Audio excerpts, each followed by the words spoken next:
Men, and especially women, possess various organs that are optimally suited for the creation of another human being.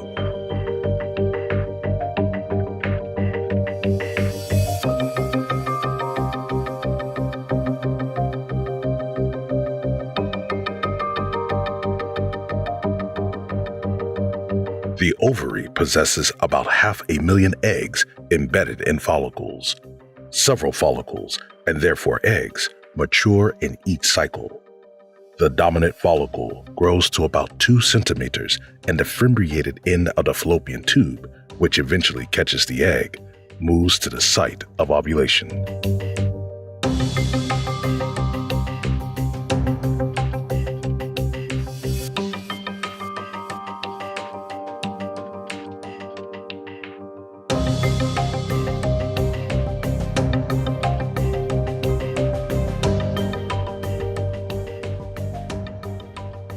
The egg consists of an outer layer called the corona radiata.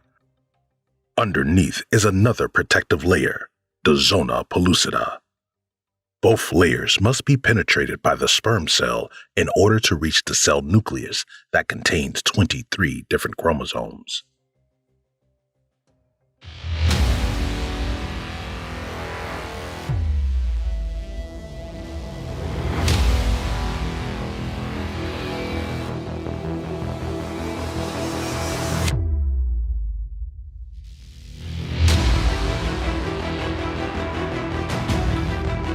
Each chromosome contains DNA.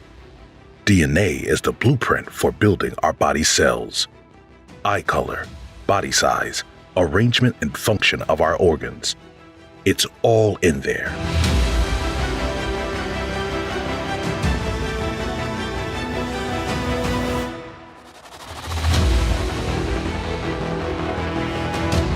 If 2 identical chromosomes occur in one cell, we can later speak of trisomy.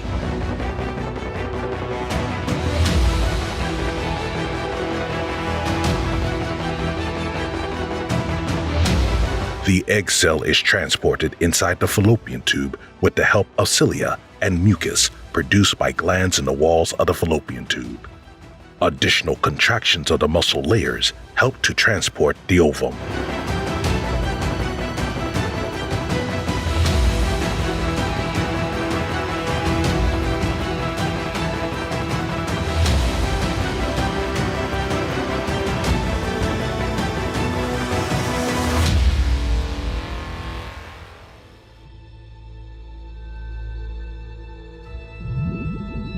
At a speed of about 3 to 4 millimeters per minute, something else makes its way from the other side of the fallopian tube.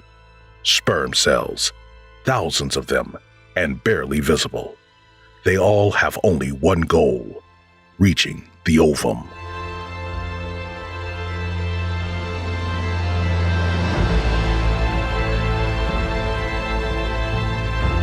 A sperm cell's nucleus contains the male's genetic information. Through messenger substances emitted by the egg cell, the remaining sperm cells find their way to the ovum.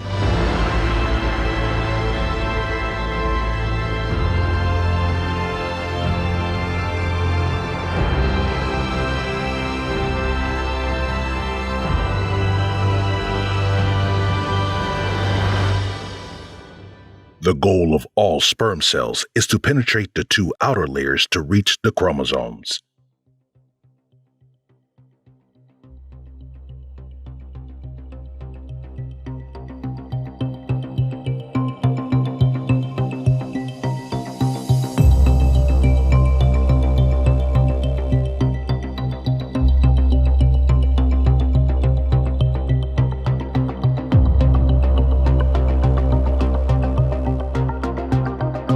The sperm cell penetrates corona radiata and zona pellucida, resulting in the degradation of the acrosome cap.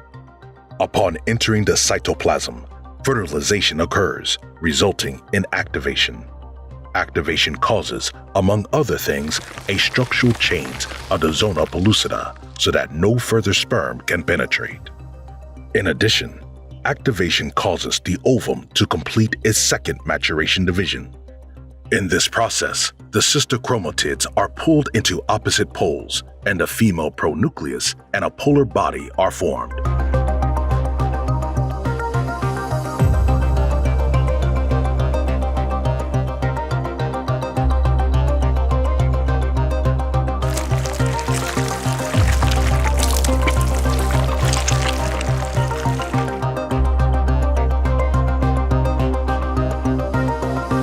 The sperm's tail and head gradually degenerate into cytoplasm. The condensed sperm nucleus rapidly increases enormously in size, and the chromatin decondenses. Thus, a male pronucleus is formed with 23 unreplicated chromosomes that possess the genetic information of the father. As the two pronuclei approach, both double their DNA, resulting in replicated chromosomes.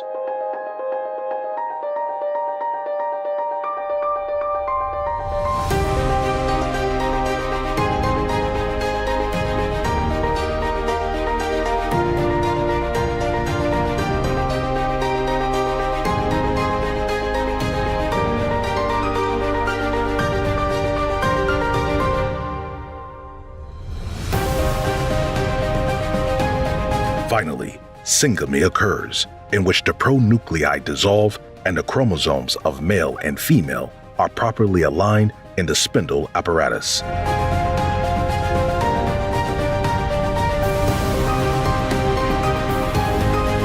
Now, the cell is called a zygote, which is the very first cell of the new human being. The stage of cleavage begins. In this process, the cell continues to divide. 2 cells, then 4, then 8. At a 16-cell to 32-cell stage embryo, we speak of a murula, since the shape resembles a mulberry. The cells are still enclosed by the zona pellucida. Thus, after each cell division, whilst the number of cells increases, the size of each cell diminishes. Finally, the blastocyst is formed. The blastocyst consists of a fluid-filled cavity, the cells of the embryoblast and the trophoblast. The embryoblast is the initial structure of the new human being, whereas the trophoblast is the origin of placenta and membranes. Let's see the individual stages in the fallopian tube. Fertilization occurs at the end of the tube.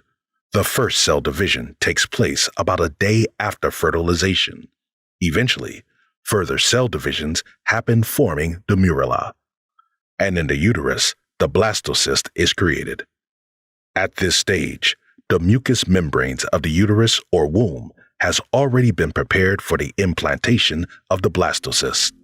Usually, the blastocyst implants in the posterior wall of the uterus. However, implantation can also occur on the side, as we will see in a moment.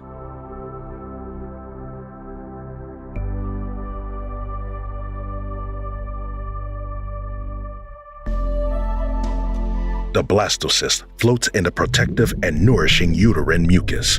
For implantation in the uterus, the blastocyst must first hatch from the protective zona pellucida.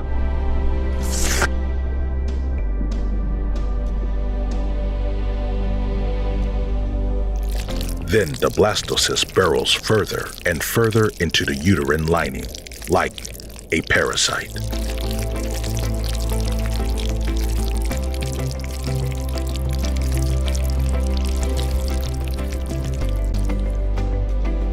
Let's take a closer look at this. The endometrium has a protective epithelium and capillaries filled with blood, as well as mucus-producing glands. The trophoblast cells fuse with the endometrium, and a syncytial trophoblast is formed that will nourish the embryo. In addition, hypoblast and epiblast arise from the embryoblast. The embryo burrows further into the endometrium, rapidly increasing in cell mass and leaving a wound, which may result in a completely harmless implantation bleeding. Finally, the amniotic cavity is formed. As the process continues, the yolk sac is created, as well as a non-cellular plug that is later sealed by migrating uterine epithelial cells. The trophoblast rapidly increases in size, with the amniotic cavity and yolk sac remaining relatively small. This gives rise to the chorionic cavity and the body stalk.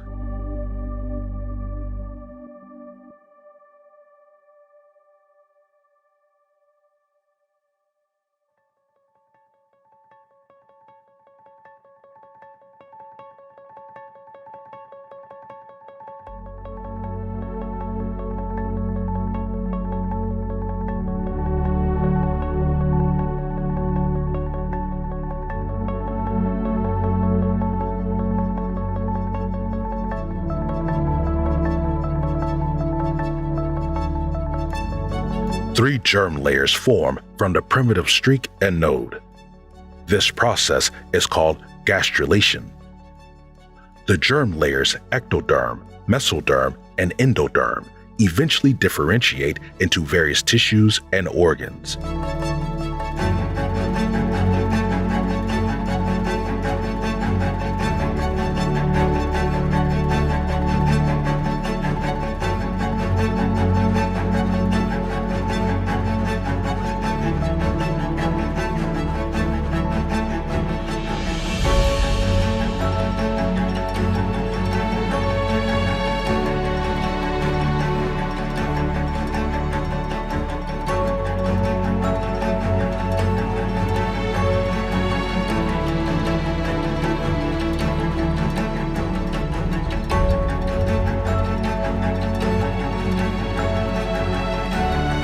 In the course of the third week of development, neurulation occurs.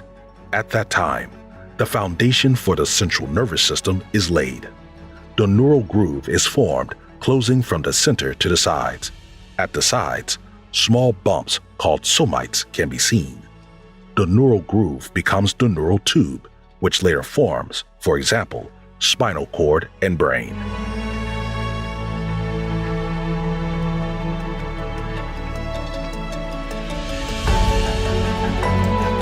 Those cells later become the neural networks, which enable us to think.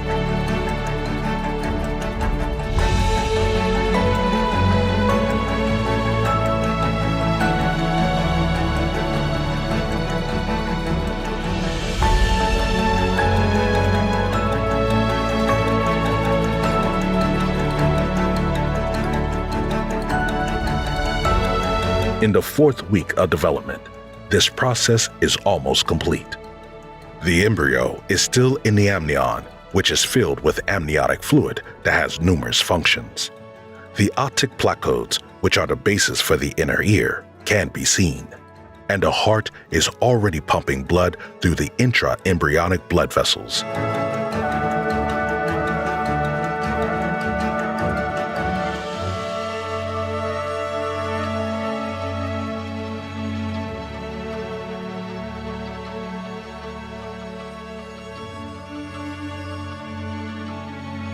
The yolk sac and the body stalk continue to nourish the embryo.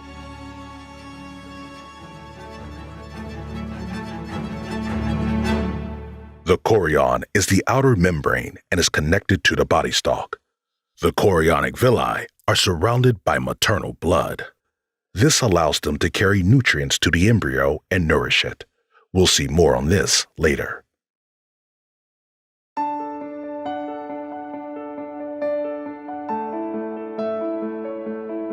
During the fourth week, 3 pairs of pharyngeal arches appear. In addition, the upper limb buds are visible first, followed by the lower limb buds. The embryo is now curved in a C shape. The caudal eminence is tail-like in shape. The somites, which give rise to the cells forming the skeletal muscles and components of the skin, among other things, can still be identified. The embryo continues to grow rapidly, measuring approximately 4 to 5 millimeters by the end of the fourth week. The lens placodes and olfactory pits are formed. The later arms and hands, as well as legs and feet, can be already well identified. The hands will develop from paddles to separate fingers by the 8th week.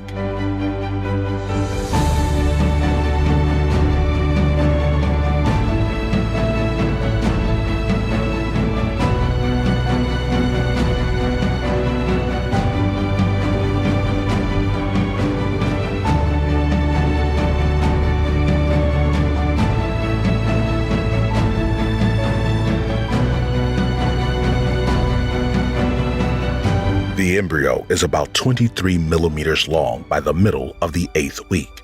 The legs will not lose their webbed feet until a few days after the hands.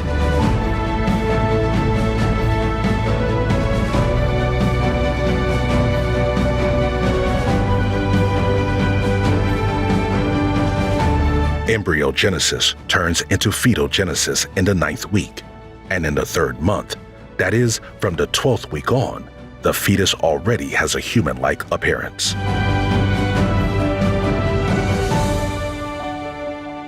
The eyelids are closed. The skin is translucent. In the following weeks, the fetus grows and the ossification of the fetal skeleton takes place, so that the bones are clearly visible on ultrasound images by the 16th week.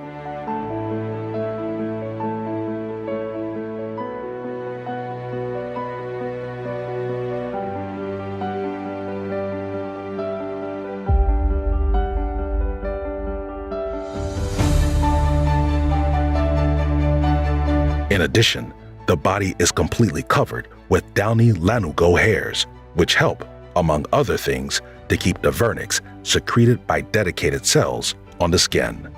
The vernix protects the skin from direct contact with the amniotic fluid. From about the 18th week, the mother can feel the baby's movements. In addition, the sucking reflex has already been established. By the 28th week, the hair on the head, eyebrows, and eyelashes continue to grow. In addition, the eyes open. The fetus gains a lot of mass in the last few months, and the lanugo hairs and the vernix gradually fade away. It is also slowly getting tighter and tighter in mom's belly. At first, the fetus is supplied by the body stalk and yolk sac, but then more and more by the umbilical cord and placenta. Since the fetus possesses both the DNA of the mother and of the father, the blood of the fetus must not mix with the blood of the mother. The placenta is responsible for this. It is responsible for the exchange of substances between mother and fetus. The chorionic villi, which were previously completely distributed over the chorion, have regressed to other parts of the uterus. The remaining villi are part of the placenta. Maternal blood, rich in oxygen and nutrients, enters the intervillous space via the arteries. Veins carry away the oxygen and nutrient-poor blood.